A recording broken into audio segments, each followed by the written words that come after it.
Look, I'm all about affordable housing. It sounds great, but it seems to me like we're putting a Band-Aid over a wound here. Let's talk about the actual numbers here. 60% of people who live in Los Angeles rent. You have another probably 1.5 million units are available for rental. And out of that, about 40% qualify for this rent stabilization ordinance. Did you know California lawmakers have passed a sweeping rent control bill poised to reshape housing markets statewide?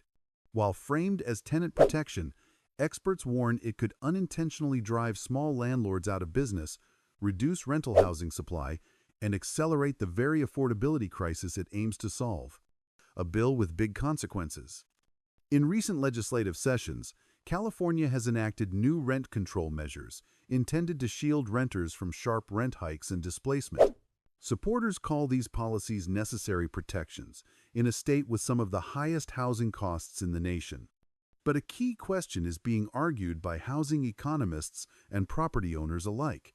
Could this rent control bill actually decimate small landlords and shrink the supply of housing available for rent?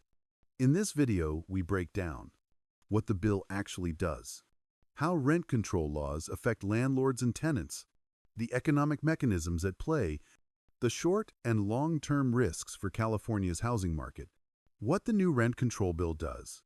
The latest legislative package expands statewide limits on rent increases and strengthens eviction protections. While the exact provisions vary by region and bill version, core components typically include caps on annual rent increases. Many versions set a maximum percentage tied to inflation or a fixed cap, often 5%, plus local CPI, or similar. Limits on no-fault evictions. Landlords may be restricted in when they can evict tenants who are current on rent. Just cause requirements. Landlords must have specific, documented reasons to terminate leases. Extended tenant protections. This includes relocation assistance and restrictions on security deposit increases.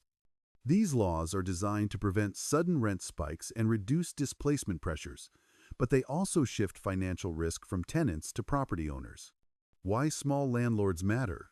Before we assess impact, it's important to understand who small landlords are. Small landlords typically own 1 to 4 rental units, live in the same community as their tenants, rely on rental income for mortgages, retirement, or supplemental income, invest locally rather than through large corporate portfolios. In California, small landlords make up a significant portion of the rental market, especially in suburban and rural areas. Large institutional investors can absorb losses through portfolio diversification. Small landlords cannot. The economic mechanics why rent control hurts small owners. At its core, rent control alters how rental income keeps pace with costs. Landlords face 1. Rising operating costs. Property taxes, insurance, utilities, maintenance, and compliance with safety and energy codes all rise over time. If rent increases are capped below inflation and below cost increases, owners face a gap between income and expenses. 2.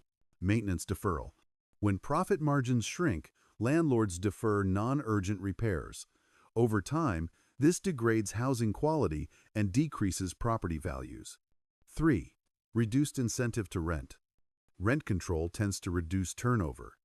While stability can benefit tenants, it also means long-term tenants can stay below market rent levels while new prospective tenants pay more. This dynamic can discourage landlords from offering rentals in the first place. 4. Barriers to property sales. Properties with strict rent limitations often sell at a discount. Investors and owner-occupants factor in capped income streams, reducing buyer pool and resale values. Each of these effects hits small landlords hardest because they typically lack capital reserves. Historical context. What research shows, empirical studies on rent control, including research from academic institutions and housing policy think tanks, show mixed but cautionary results. Positive effects often cited include short-term rent stability for covered tenants, reduced displacement in the immediate term. Negative or unintended consequences observed include reduced supply of rental units over time, increased building deterioration, lower rates of new construction, distorted rental market signals. One long-studied example is San Francisco's rent control regime, which has been linked to reduced mobility, renovation avoidance, and a constrained supply relative to markets without such controls. Similarly, older studies on New York City rent control have documented long-term shortages and deferred property maintenance. The California context. Why this could be different? California's housing market is distinct in several ways. Extremely high construction costs, tight zoning and land use restrictions, low vacancy rates, high consumer demand in urban centers. These conditions mean that rental supply is already constrained.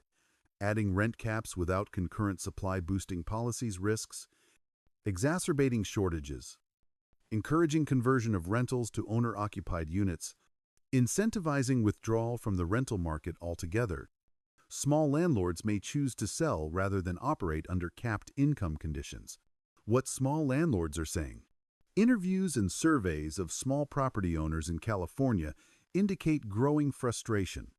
Many report that rent control limits have outpaced cost increases for repairs and insurance. Some note that their properties are losing value because income potential is restricted. Others warn that they may leave the market entirely if policies tighten further. These perspectives matter because they reflect financial realities, not ideological positions. The impact on tenants most and least affected. Not all renters are affected equally. Likely to benefit. Long-term tenants in areas with rising market rents. Renters in high-demand urban cores.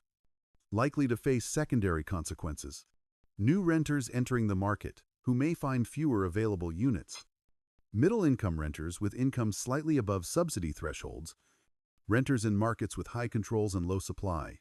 In some cities with strict rent controls, units rarely turn over, meaning new renters have fewer options. The broader policy debate. Proponents of rent control argue that housing is a human right. Market forces alone cannot protect vulnerable renters.